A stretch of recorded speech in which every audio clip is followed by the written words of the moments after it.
Well, this will be page 2 for South Asia, Unit 8, chapters 24 through 26. And today, Cultural Geography of South Asia can be found in chapter 25. So we start with Mohandas Gandhi. He was a great Indian leader who began an opposition movement based on nonviolent resistance. And this was to get the British out of their country. Great Britain had controlled India up until 1948.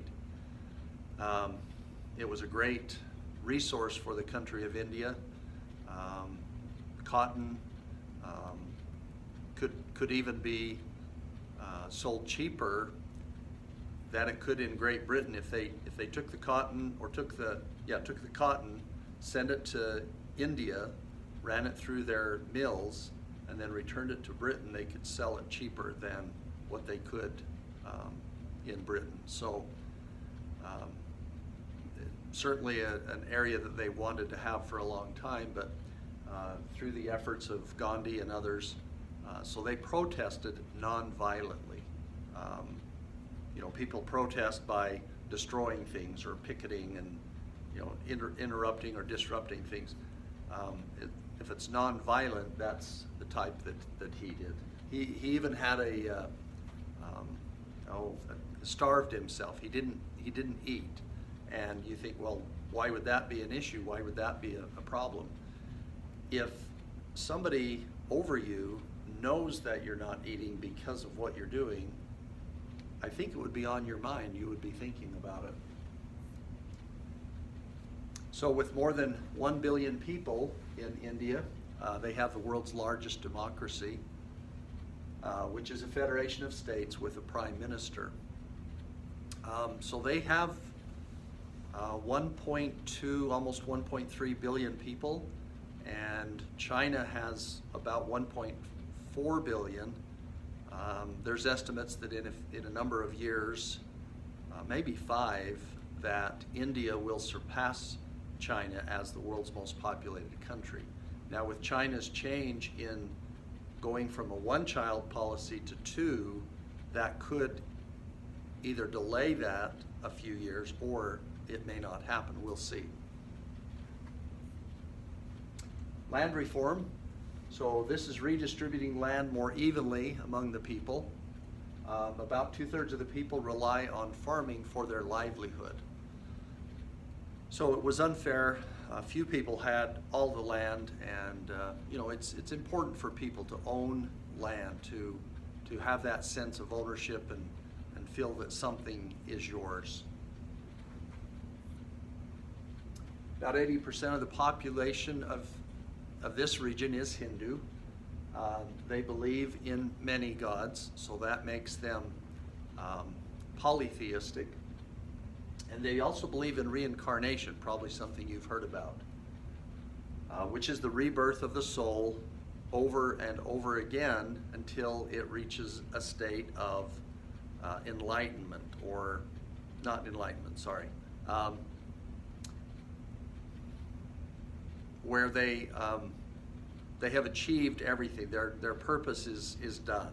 Anyway, we'll mention that later, but anyway, karma determines how they're going to be reborn. So you live your life, you die, and then you're reborn into something else possibly, and how that happens is how you've lived the previous life. So once you've reached a state of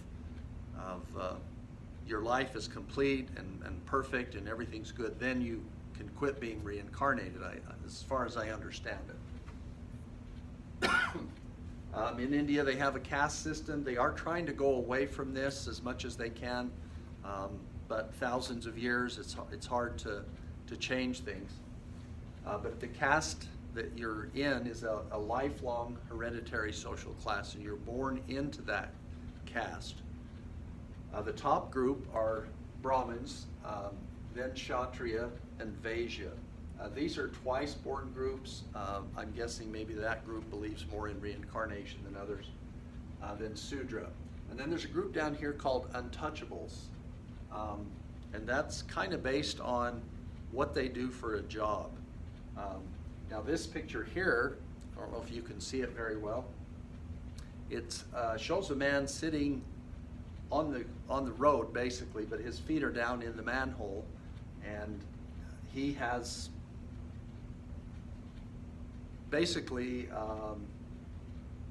excrement on him. He's just climbed out of a sewer, and that's his job, to go down into there and clean it out. So his social status would be very low, and that would be the type of job for that person. This picture was actually in National Geographic, and they had a little story, an article where it mentioned this man, and it said that he had gone to some of the houses close by and asked 3 different people if he could just use a hose on the outside of their house or some water system and clean himself off. It took him asking 3 different people before somebody said, yes, go ahead. Okay, to partition means to divide something, and so in this case where the division created 2 new countries. So India was predominantly Hindu, and mainly Muslim Pakistan separated. So here's the countries today. We have India, Pakistan, Bangladesh, but back then they divided, and there was then West Pakistan and an East Pakistan. So of course West Pakistan is just the country of Pakistan today, and then East Pakistan became Bangladesh. Again, religion very important to the people and makes an issue. Jute, this is a plant used in the production of rope, carpets, and industrial quality sacks. So if you ever taken a piece of carpet and turned it over on the back, it's the jute. It's really a rough, heavy fiber. Maybe some of you have seen an old, 50-pound potato sack. That would be the same type of stuff, a jute type material. My father was a beekeeper, and I always remember him having these old gunny sacks that we called them, and he would cut them up and then roll them and light them on fire and put them in his bee smoker. And so when you have a little bellows thing and you just keep moving it, it will make the air go through it and send smoke out. And when you put smoke in a beehive, it calms the bees down. So I always like to keep pushing on it, and eventually you could get fire to come out. Also rice and freshwater fish are also major products for the region. Rice takes a lot of water to grow, so this area is going to have a lot of rainfall, and so rice would be a great crop for that area. Also, because of the coastline for many of the countries, Pakistan, India, Bangladesh, then fishing is going to be also a very important product. Okay, so we talk about Sherpas. These are the people from the Himalayas who are the traditional mountain guides of this Everest region. And I kind of wrote down a little bit of more information about Everest, and it's kind of an interesting subject, but there's also some kind of negative things about it. Sir Edmund Hillary was the first one to summit Mount Everest along with, so typically people say Sir Edmund Hillary. Well, he had help getting there, so you need to credit the other man as well. Tenzing Norgay was the name of this Sherpa guide, and they did that in 1953.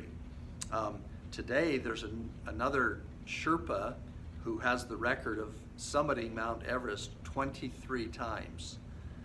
It used to be held by 2 people at 21 or 22, and then this man broke it and has the 23rd.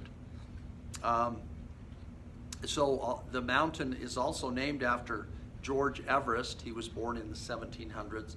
He was a British surveyor and geographer, and had the honor of the mountain being named after him.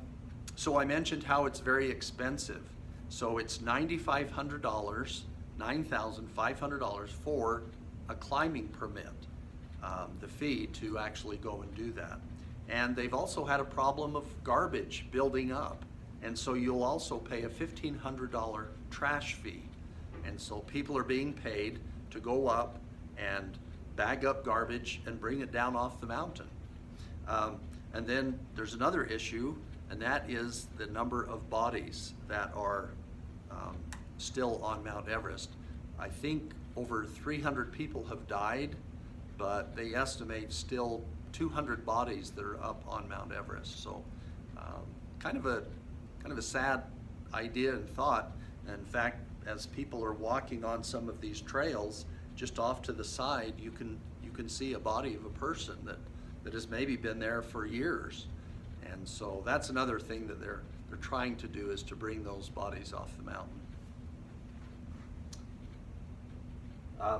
And the reason the Sherpas, again, they live in this region. So I don't know if you've ever done any climbing or had a change in altitude, but because they live there at probably 18,000 feet, they're already used to the elevation change, the environment there. And so when they go up in elevation, it doesn't affect them as much as someone who comes from, say, where we live. We're at 5,000 feet. So to go to Mount Everest, you're going up by 24,000 feet. For them, it's only 11,000. Now I went up to, a couple of years ago, up to Mount Catherine, and it's 10,000 feet. So that was only from here to the top of Catherine would be 5,000 feet. So anyway, that's why they are able to help out and do such a good job, because they're not bothered as much by the altitude. Just like if you're a scuba diver, you go down below in the water. If you come up too fast, you can get what's called the bends. Well, if you go up in altitude too quickly, you can also have altitude sickness. And there are some equipment, they can put you in a bag, zip it up, and then pressurize it, and it's like having you go down in elevation. And so it's a major issue. And some of these camps, they have people that will check you, see if you're mentally still there, if you're everything's okay, before they let you go up to the next elevation camp. So Siddhartha Gautama was the founder of Buddhism, and he was known as the Buddha or the Enlightened One. And the reason he got the term Enlightened One is he sat under a tree for about 40 days and thought about life.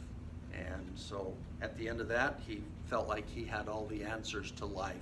And so they called him the Enlightened One. And that's the end of page 2.